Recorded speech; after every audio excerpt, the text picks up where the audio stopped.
নমস্কার, আমি প্রিয়তা। শুরু করছি উত্তরের সংবাদ। প্রথমেই আজকের বিশেষ সংবাদ। জলপাইগুড়ি শহরের মৃত ভট্টাচার্য দম্পতির কন্যা তানিয়া ভট্টাচার্যকে সোমবার কোতোয়ালি থানায় ডেকে তদন্তের স্বার্থে জিজ্ঞাসাবাদ করে পুলিশ। এদিকে থানায় অভিযোগ জানিয়ে জলপাইগুড়ি ছেড়েছেন তানিয়া।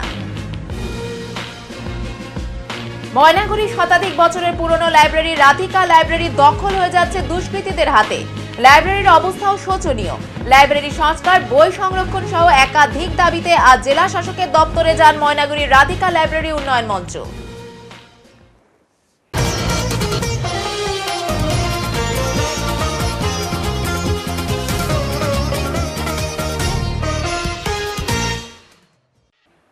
দক্ষিণবঙ্গের পর এবার রিমালের প্রভাব কিছুটা পড়েছে মালবাজার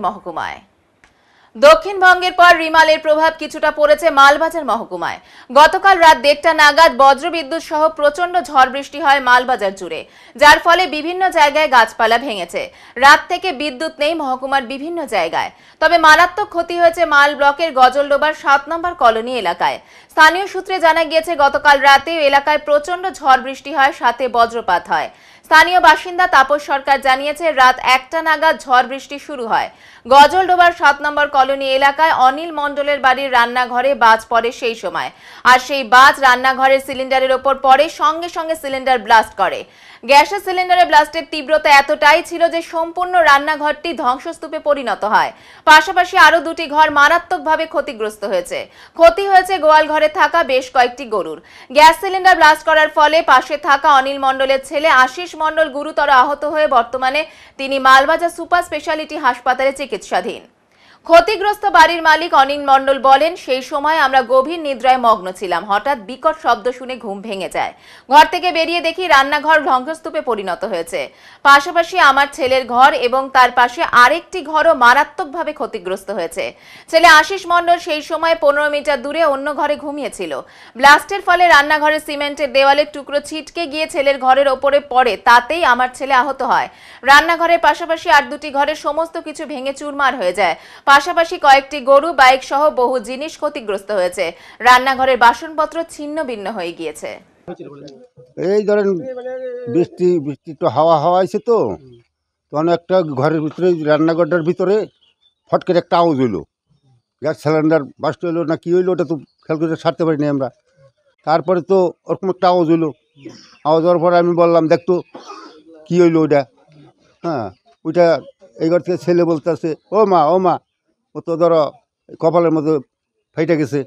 এটা তো গরু বাছুর হয়েছে, ছিটা বিটা গরু বাছুর কিছু ক্ষতি হয়ে গেছে, ঘরও ক্ষতি হয়ে গেছে। হ্যাঁ, ছেলের নাম হইলো আশিস মণ্ডল। এখন হাসপাতালে আছে। না, আর কেন লাগে না, অরিল লাগছে।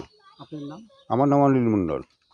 রাত্রে তো এমনি বৃষ্টি ছিল, হালকা হালকা বৃষ্টি ছিল। আমার মনে হয় রাত্রেবেলা বিদ্যুৎ পড়ছে আর কি। বিদ্যুৎ পড়ে যেরকম হয়তো সিলিন্ডারের উপরে পড়ছে, তার ফলে এই যে ঘর বাড়ি, গরু বাছুর, এগুলো প্রচুর পরিমাণে ক্ষতি হয়েছে। আবার শুনলাম এই বাড়ির একজন হসপিটালে ভর্তি আছে।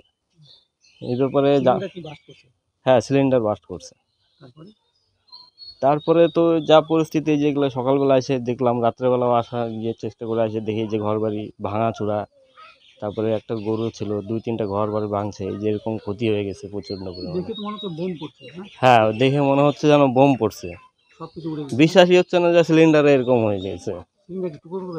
হ্যাঁ, সিলিন্ডার টুকরো টুকরো। বাড়ির ওয়াল টোয়াল সমস্ত কিছু ভেঙে চুরে গেছে। সিলিন্ডার গিয়ে ঠিয়ে 3-4 জায়গায় টুকরা হয়ে গেছে। বাঁশের ঝাড়ের উপরে ঝুলে আছে দেখতেছি। বাসনপত্র কিচ্ছু নাই, সমস্ত কিছু। চাল তো নাই বললে চলে, উড়ে গেছে আর। এটা গাজলডোবা 7 নম্বর। আমার নাম তাপস সরকার। না, আপাতত আসে নাই, আসতেছে। তো জানানো হয়েছে, খবর করা হয়েছে, আসবে। এরকম ঘটনা কি এর আগে ঘটছে? না, এর আগে কোনোদিনও হয়নি, এই প্রথম আমাদের গাজলডোবাতে শুনলাম।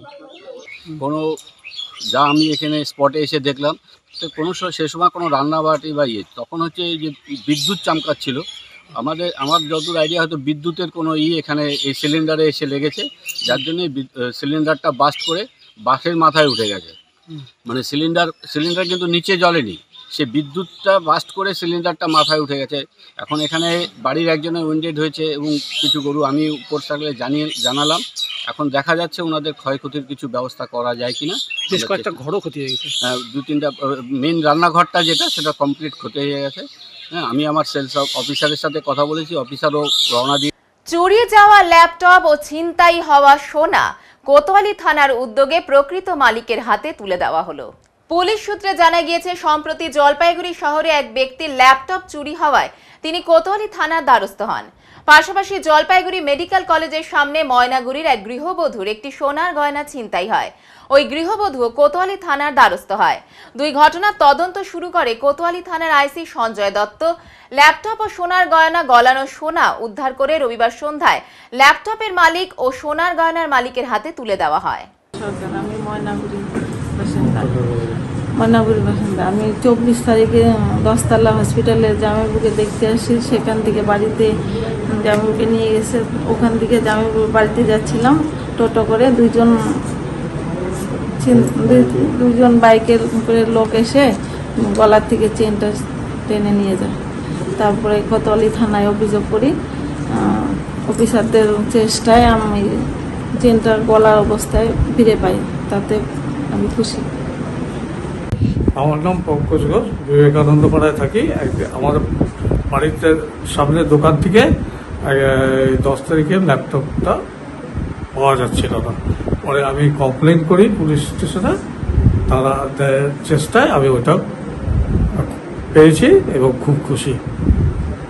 এই ব্যাপারে আপনি কিছু বলতে চান? না, এত তাড়াতাড়ি ওনারা বের করে দিলেন, এটাতে আমি খুব খুশি। রাস্তা পার হতে গিয়ে দ্রুত গতিতে আসা একটি গাড়ির ধাক্কায় মৃত্যু হলো এক বৃদ্ধার। সোমবার সকাল 9:30টায় এই মর্মান্তিক দুর্ঘটনাটি ঘটেছে ধূপগুড়ির মায়চাকা সেতু সংলগ্ন এলাকায়। স্থানীয় সূত্রে জানা গিয়েছে, টুলসুম বিবি নামে ওই বৃদ্ধা সকাল 9টার সময় এশিয়ান হাইওয়ে 48 পার হয়ে প্রতিবেশীর বাড়িতে যান। ফিরে আসার সময় রাস্তা পার হতে গেলে গয়েরকাটার দিক থেকে দ্রুত গতিতে আসা একটি পর্যটকদের গাড়ি তাকে ধাক্কা মারে। ঘটনায় রাস্তার উপর ছিটকে পড়ে গুরুতর আহত হয়ে ঘটনাস্থলেই তার মৃত্যু হয় বলে জানা গিয়েছে। দুর্ঘটনার পর ঘাতক গাড়িটি পালিয়ে যাওয়ার চেষ্টা করে, তবে ধূপগুড়ির পুলিশ দ্রুত পদক্ষেপ নিয়ে ওই গাড়ি ও চালককে আটক করে। দীর্ঘক্ষণ যান চলাচল বন্ধ থাকার পর পুলিশের হস্তক্ষেপে যান চলাচল স্বাভাবিক হয়। মৃতদেহ ময়না তদন্তের জন্য পাঠানো হয়েছে। পুলিশ দুর্ঘটনার তদন্ত শুরু করেছে। এদিকে স্থানীয়রা দ্রুত গতিতে যানবাহন চলাচলের বিরুদ্ধে ক্ষোভ প্রকাশ করেছেন। রাস্তায় দুর্ঘটনার সংখ্যা বৃদ্ধি পাওয়ায় উদ্বেগ প্রকাশ করার পাশাপাশি এ নিয়ে তারা যথাযথ ব্যবস্থা গ্রহণের দাবি জানিয়েছেন। হ্যাঁ, দিদি হয়। আর কে কে আছে তার? আর দিদি আছে, আর একটা মেয়ে আছে। মেয়ের বাড়ি কোথায়? মেয়ের বাড়ি জোড়ামারি। কি হয়েছে আজকে? আজকে অ্যাক্সিডেন্ট বলেছে। আমি তো হাঁটে গেছিলাম, হ্যাঁ, খবর পেলাম বলে অ্যাক্সিডেন্ট হয়েছে। কিভাবে হলো? রাস্তা পার হতেছে না, আশা দেখছে নাকি আশীর্বাদ দিচ্ছে তাদের। আচ্ছা, কি করতে গেছিল উনি? ওইদিকে গেছে, কার বাড়িতে গেছে। আচ্ছা, আসার পথে আপনি এসে দেখতে পেয়েছেন? আমি দেখি পাইনি, আমি আস্তে আস্তে নিয়ে গেলাম। আচ্ছা, আপনি ছাড়া আর এখানে কে আছে? আমি আছে, আমার ছোট ভাই আছে, আমার কাছে আছে। আচ্ছা, ওনার নিজের কয় ভাই তাহলে? ওনার নিজের ভাই, আমরা 2 ভাই আছে। এখানে 2 ভাই রয়েছে। আচ্ছা, ওনার ছেলে মেয়ে? ওর ছেলে নাই, খালি মেয়ে একটা মেয়ে রয়েছে। মেয়ের বাড়ি কোথায়? মেয়ের বাড়ি জোড়ামারি। কিভাবে জীবন জীবিকা চলতো? কিভাবে খাওয়া দাওয়া? সারাদিন মানুষের বাড়িতে কর্ম করে। আচ্ছা, ওই ওদিকে খায়, বাড়িতে আনি খায়। হ্যাঁ, ছেলে পেলে নাই, মানুষের বাড়িতে খাওয়া দাওয়া করে। কিভাবে দুর্ঘটনাটা ঘটলো? কিভাবে ঘটলো আমি বলতে পারবো না, কিন্তু আমি হাঁটে গেছি, কিন্তু আসার করতে রাস্তা পারে গেছে তাতে। কোন গাড়ি ধাক্কা মেরেছে জানা গেছে? না, আমি জানি না, এখন পর্যন্ত আমি কোনো দেখি নাই। আপনার নাম? আমার নাম হচ্ছে শামসুদ্দিন। ছাত্রী এবং প্রধান শিক্ষিকার সমবেত উদ্যোগে পাখি চেনানোর পাশাপাশি গ্রীষ্মের ছুটিতে বনভোজনের এক অভিনব আয়োজন করা হলো। বাগানের ছায়ায় গাছের নিচে ডালের দিকে তর্জনী উঁচিয়ে দেখালো এক ছাত্রী। ওখানেই বসে রয়েছে একটি হাড়ি চাচা পাখি। ওই পাখির সম্পর্কে গড়গড় করে কয়েক লাইন বলে গেল সে। তবে বাগানের রাস্তায় চা গাছের ঝোপে ইতিউতি খুঁজেও ময়ূর ও বাদরের দেখা মিলল না। চা বাগানের প্রিয় বর্দিমণিকে এনে ময়ূর আর বানর না দেখাতে পারায় কিছুটা আফসোসের ছায়া ওদের চোখে মুখে। পরে বাগানের ভেতরেই বসলো গান, নাচ, আবৃত্তির আসর। চলল বৈকালিক বনভোজনও। নিজেদের বাড়ির আশেপাশের এলাকা স্কুলের প্রধান শিক্ষিকা কোয়েলি রায় বর্মনকে দেখানোর আগ্রহ প্রকাশ করেছিল শহর সংলগ্ন মোহিতনগর কলোনি তারাপ্রসাদ উচ্চ বালিকা বিদ্যালয়ের জনা কয়েক ছাত্রী। ওদের বাড়ি করলা ভ্যালি চা বাগানে। গরমের ছুটি চলছে স্কুলে, পালা করে ওই চা বাগানে ফাঁকা জায়গায় ছাত্রীদের পড়িয়েছেন প্রধান শিক্ষিকা কোয়েলি রায় বর্মন। রবিবার বিকেলে অন্য কর্মসূচি। দিনভর তীব্র দাবদাহের পর বিকেলে সূর্যের তেজ কমতেই বাড়ি থেকে বেরিয়ে পড়েছিল দিয়া গোয়ালা, বর্ষা খেরিয়া, এলিসিবা বাগ সহ পঞ্চম থেকে অষ্টম শ্রেণীর 10 থেকে 15 জন ছাত্রী। চা বাগানের নির্দিষ্ট জায়গায় মাদুর বিছিয়ে প্রধান শিক্ষিকার সামনে চলে অনুষ্ঠান। সংক্ষিপ্ত সাংস্কৃতিক অনুষ্ঠানে অংশ নিল সবাই। বাড়ি থেকে মুড়ি, চানাচুর, পেঁয়াজ, তেল নিয়ে এসেছিল ছাত্রীরা। প্রধান শিক্ষিকার স্বামী পিন্টু সেন ও ছেলে রিয়ান মিলে নিয়ে আসেন মোগলাই ও ঠান্ডা পানীয়। সব মিলিয়ে জমজমাট পেট পুজোর আয়োজন করা হয়। প্রধান শিক্ষিকা কোয়েলি রায় বর্মন বলেন, আমাদের স্কুলের বেশিরভাগ ছাত্রী চা বাগান ও প্রত্যন্ত এলাকা থেকে আসে। স্কুল ছুট যাতে কেউ না হয় সেজন্য সব সময় ওদের নিয়ে কিছু করার চেষ্টা করি। বর্ষা ও দিয়া বলেন, এবারে গরমের ছুটিতে নতুন অনেক কিছু শিখতে পারলাম। বর্দিমণি সবসময় উৎসাহ জুগিয়েছেন। আমার নাম কোয়েলি রায় বর্মন। আমি মোহিতনগর কলোনি তারাপ্রসাদ বালিকা বিদ্যালয়ের প্রধান শিক্ষিকা। বলছি ম্যাডাম, আজকে এখানে আপনি এলাকার ছেলে মেয়েদের নিয়ে কি করছেন, কি বিষয়? এলাকার এই চা বাগানের যে বাচ্চারা, এরা দীর্ঘদিন থেকে আমার সঙ্গে যুক্ত রয়েছে, কারণ মোটামুটি 1 মাস ধরে স্কুল বন্ধ থাকাকালীন আমি এদের কাছে এসেছি। তো এদেরকে যতটুকু সম্ভব শেখানোর চেষ্টা করেছি, এদের বেসিক লার্নিং যেটা দরকার আর কি সেগুলো। তারপর দেখা যাচ্ছে যে আমাদের স্কুল প্রায় খোলার মুখে এখন। তো এদেরকে নিয়ে একটা ছোট্ট বনভোজনের আয়োজন করা হয়েছে, যাতে এদেরকে একটু আনন্দ দেওয়া যায়, আর তার সঙ্গে সঙ্গে প্রকৃতির কাছাকাছি আসা, এটাই এদের। আচ্ছা, কোথায় করছেন এই বনভোজন? এটাই করলা ভ্যালি টি গার্ডেনের ভেতরেই। বাচ্চারাই এই জায়গাটা নিজেরা নির্ধারণ করেছে যে ওরা এখানে জমায়েত হবে। ঠিক আছে, থ্যাংক ইউ। এবার নিয়ে নিচ্ছে ছোট্ট একটি বিরতি, সঙ্গে থাকুন, ফিরে আসছি একটু পরে। সব সময় সব দিকের সব খবর পেতে সাবস্ক্রাইব করুন, বেল আইকনটি প্রেস করে আপডেট থাকুন।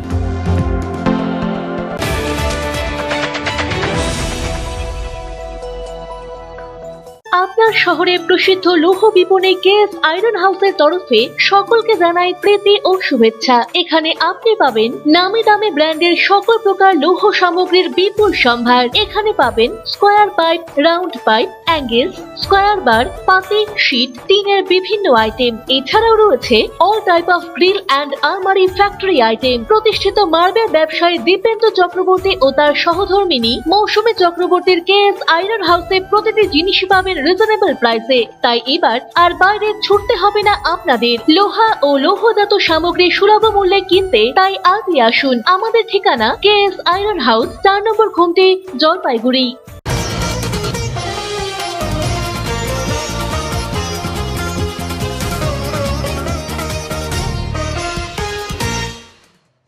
ময়নাগুড়ির শতাধিক বছরের পুরনো লাইব্রেরি রাধিকা লাইব্রেরির ঋত গৌরব পুনরুদ্ধারের জন্য দাবি রাখল রাধিকা লাইব্রেরি উন্নয়ন মঞ্চ। লাইব্রেরির অবস্থা দিন দিন শোচনীয় হয়ে যাচ্ছে, জমি দখল হয়ে যাচ্ছে কিছু দুষ্কৃতীর হাতে। পুরো বিষয়টি আজ জেলা শাসক দপ্তরে জানালো ময়নাগুড়ি রাধিকা লাইব্রেরি উন্নয়ন মঞ্চের সদস্যরা। ময়নাগুড়ি রাধিকা লাইব্রেরি উন্নয়ন মঞ্চের তরফ থেকে জনস্বার্থে উক্ত লাইব্রেরির জমি জরিপ থাকা সত্ত্বেও দখল হয়ে যাচ্ছে বলে জানানো হয়। একাধিকবার ব্লক ভূমি ও ভূমি রাজস্ব আধিকারিকের কাছে শরণাপন্ন হয়েছেন তারা, কিন্তু তার কোনো সুরাহা হয়নি। আজ তাই জেলা শাসক দপ্তরের কাছে পুরো বিষয়টি জানানো হয়েছে রাধিকা লাইব্রেরি উন্নয়ন মঞ্চের তরফে। এই লাইব্রেরি সংস্কার সহ লাইব্রেরিতে থাকা প্রাচীন বই সংরক্ষণের বিষয়টিও বলা হয়েছে এখানে। পাঠকে ভর্তি হয়ে যেত, একজন এসে বলতো আপনি ওঠেন আমি বসবো, এরকম। তো সেই লাইব্রেরিটা ধীরে ধীরে ব্যক্তি স্বার্থে কিছু কতিপয় ব্যবসায়ী এরা সব লাইব্রেরির ওয়ালটাকে নিয়ে বাউন্ডারি ওয়াল করে তাতে তাদের ব্যবসায়িক প্রতিষ্ঠান তৈরি হওয়াতে জল এবং বৃষ্টিতে আমাদের লাইব্রেরির পুরনো বই, যে বইগুলো এখন একদম পাওয়াই যাবে না, দুর্মূল্য বই, এক একটা বইয়ের দাম 1 টাকা 35 পয়সা, হয়তো বইটা লেখা হয়েছিল 150 বছর আগে, সেই বইগুলো নষ্ট হয়ে পিঁপড়া ধরে, কেউ কোনো অভিভাবকহীন, কেউ কিছু বলেও না দেখেও না, এরকম অবস্থায় লাইব্রেরিয়ান থাকতেন না। লাইব্রেরিয়ান কোথায় ডুয়েল চার্জে আছে আমরা জানতাম না। হ্যাঁ, কিছু দুষ্কৃতকারী তারা রাতের বেলায় সেই লাইব্রেরিটাকে ব্যবহার করে নেশার আসর, জুয়ার আসর বসাতো, হ্যাঁ, নোংরা ফেলতো। ময়নাগুড়িতে ডাম্পিং গ্রাউন্ড যেহেতু নেই, সেই জন্য ময়নাগুড়ি বাজারের সমস্ত নোংরাটাই লাইব্রেরি বহন করত। এই পরিস্থিতিতে আমরা কিছু লোকজন, কিছু শিক্ষানুরাগী লোকদেরও আমরা পেয়েছি। হ্যাঁ, আমার স্যার রয়েছেন এখানে, উমেশ শর্মা স্যার। হ্যাঁ, তারা সবাই পরিকল্পিতভাবে আমরা একটা মঞ্চ তৈরি করি, রাধিকা লাইব্রেরি উন্নয়ন মঞ্চ। এই মঞ্চে তৈরি হওয়ার পরের থেকে আমরা বিভিন্ন দপ্তরে ডেপুটেশন দিয়েছি। ময়নাগুড়ি বিডিও সাহেবের কাছে ডেপুটেশন দিয়েছি, উনি আমাদের কিছু কাজের সুরাহা করে দিয়েছে। ময়নাগুড়ি চেয়ারম্যান সাহেবকে পৌরসভায় আমরা ডেপুটেশন দিয়েছি, ওনার এখতিয়ারে যতটুকু পড়ে ততটুকু উনি করে দিয়েছেন। আমরা বিএলআরও হ্যাঁ মহাশয়ের কাছে দীর্ঘদিন গিয়েছি, 3-4 বার বারংবার গিয়েছি, কিন্তু উনি হয়তো আমাদের সাথে সময় দিতে পারেনি, উনি ব্যস্ত থাকার দরুন। তা আজকে সেজন্যই আমরা ডিএম সাহেবের কাছে এসেছিলাম, জেলা শাসককে এই সমস্ত ঘটনাগুলো জানানোর জন্য। আমরা দিলাম একজন এডিএম সাহেবকে পেয়েছি এবং আমাদের ডেভেলপমেন্ট। জলপাইগুড়ি শহরের মৃত ভট্টাচার্য দম্পতির কন্যা তানিয়াকে সোমবার কোতোয়ালি থানায় ডেকে তদন্তের স্বার্থে জিজ্ঞাসাবাদ করে পুলিশ। এদিকে থানায় অভিযোগ জানিয়ে শহর ছেড়েছেন তানিয়া। উল্লেখ্য, জলপাইগুড়ি দম্পতির অস্বাভাবিক মৃত্যুর ঘটনায় অভিযুক্তরা ইতিমধ্যেই জামিনে ছাড়া পেয়েছেন, কিন্তু বিভিন্নভাবে তাকে হুমকি দেওয়া হচ্ছে বলে অভিযোগ করেন তানিয়া।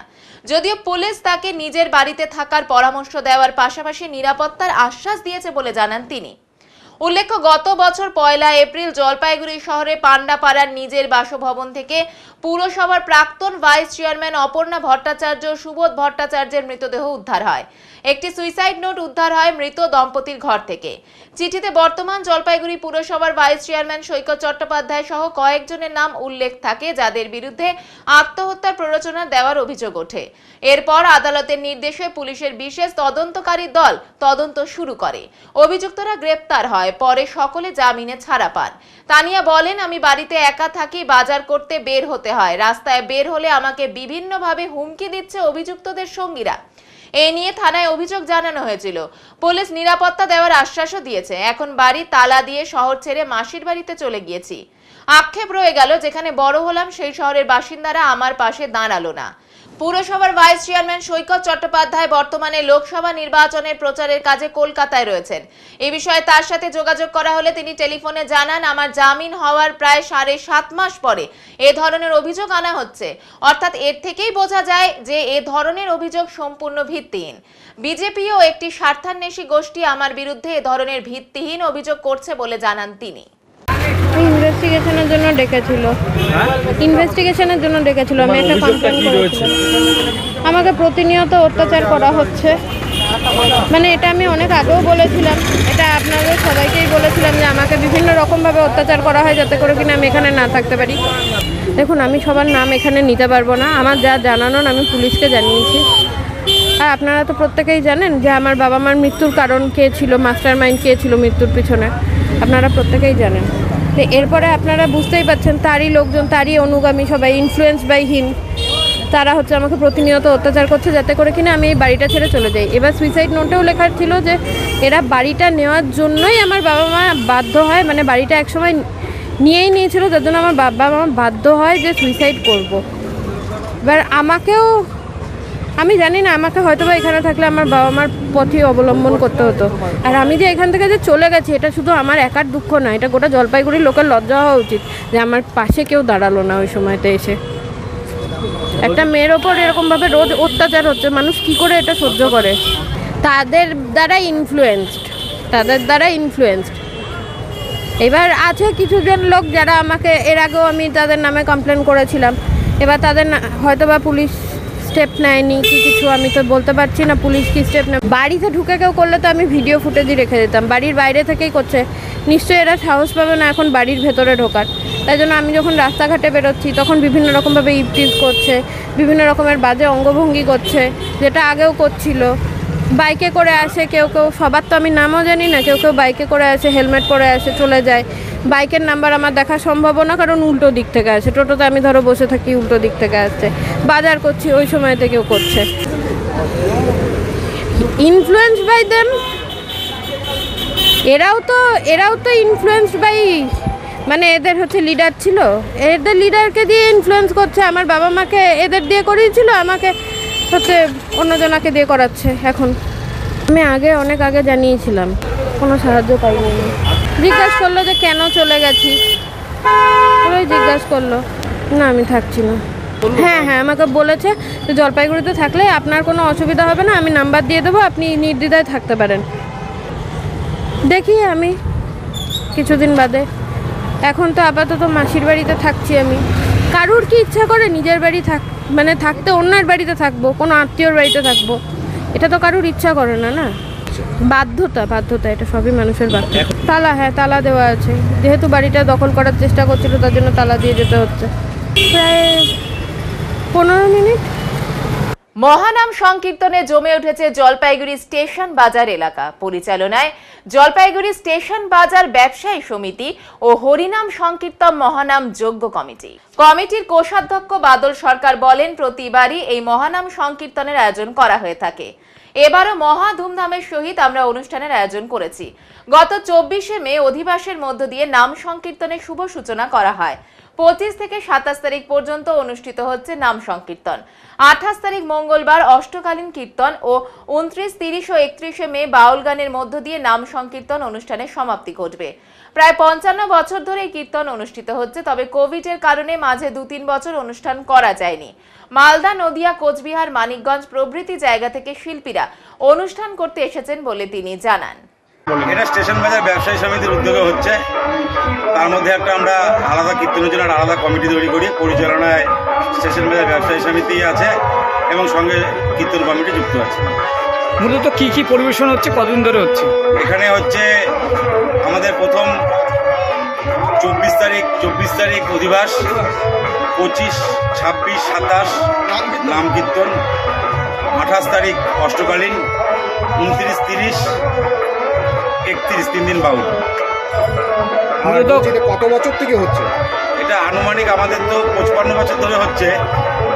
এবার লকডাউনের সময় 2-3 বছর বন্ধ ছিল করোনার জন্য, কোভিড করোনার জন্য বন্ধ ছিল।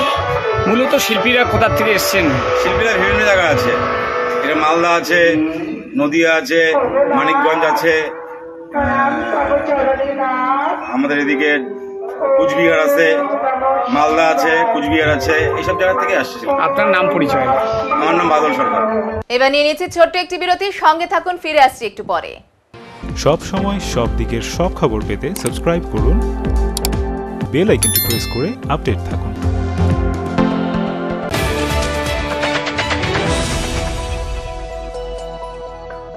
আপনাদের বিশ্বস্ত বস্ত্র প্রতিষ্ঠান দিনবাজার মদনলাল ব্রিজমোহন নিয়ে এসেছে হোম ফার্নিশিং এর এক্সক্লুসিভ শোরুম বেঙ্গল ফার্নিশিং। এখানে পাবেন আকর্ষণীয় মন মাতানো রেডিমেড পর্দার কাপড়, সোফার কাপড়, bedsheet, bed cover, towel, carpet, ডোহার, ব্লাইন্ড, ওয়ালপেপার, কুইল্ট, ব্ল্যাঙ্কেট এবং অন্যান্য হোম ফার্নিশিং এর বিপুল সম্ভার। তাই আজই আসুন আমাদের নতুন শোরুমে। আমাদের ঠিকানা Bengal furnishing, Ukilpara, near Domino's, Jalpaiguri. যোগাযোগ করুন 9733355575 এই নম্বরে।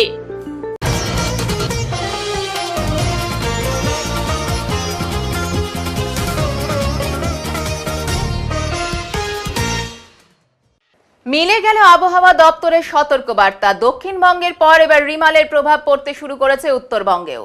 রাতে কোচবিহার জেলায় বৃষ্টি শুরু হয়। কয়েকদিনের তীব্র দাবদাহের পর রবিবার রাত 1টা নাগাদ জলপাইগুড়িতেও বিক্ষিপ্তভাবে বৃষ্টি হয়।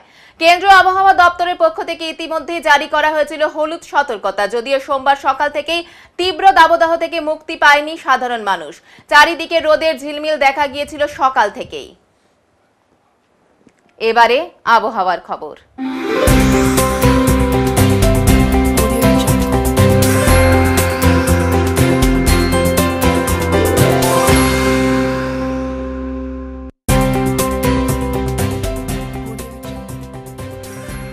কেন্দ্রীয় আবহাওয়া দপ্তরের জলপাইগুড়ি কেন্দ্র থেকে পাওয়া তথ্য অনুযায়ী সোমবার দিনে সর্বোচ্চ তাপমাত্রা ছিল 32.8 ডিগ্রি সেলসিয়াস ও সর্বনিম্ন তাপমাত্রা ছিল 25.9 ডিগ্রি সেলসিয়াস।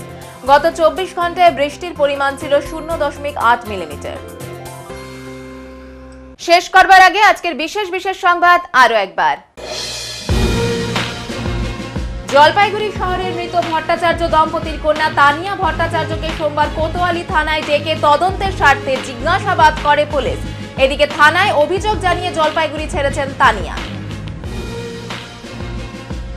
ময়নাগুড়ি শতাধিক বছরের পুরনো লাইব্রেরি রাধিকা লাইব্রেরি দখল হয়ে যাচ্ছে দুষ্কৃতীদের হাতে। লাইব্রেরির অবস্থাও শোচনীয়। লাইব্রেরি সংস্কার, বই সংরক্ষণ সহ একাধিক দাবিতে আজ জেলা শাসকের দপ্তরে যান ময়নাগুড়ির রাধিকা লাইব্রেরি উন্নয়ন মঞ্চ। উত্তরের মন পরিবেশিত উত্তরের সংবাদ এখনকার মতো এই পর্যন্তই। নমস্কার।